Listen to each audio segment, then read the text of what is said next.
Bharatiya Janata party जो भ्रष्टाचार करील, जो दोन पाच खून करील, जो मारामाऱ्या करील, त्याच्यापासून जर मतं मिळत असतील ना, तो त्यांचा कार्यकर्ता.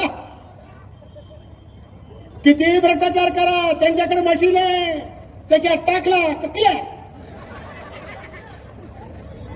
अजित दादा, अशोक चव्हाण पाहिले ना, 70,000 करोड़ का भ्रष्टाचार किया है, उसे जेल में डालना पड़ेगा आणि तिसऱ्या दिवशी उपमुख्यमंत्री बनाएंगे.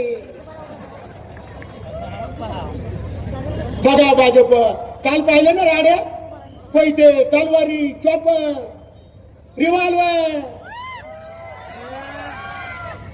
गुंडाला गुंड भेटले. मी चौकात जाऊन सांगितलं, कालपर्यंत माझं भाषण होतं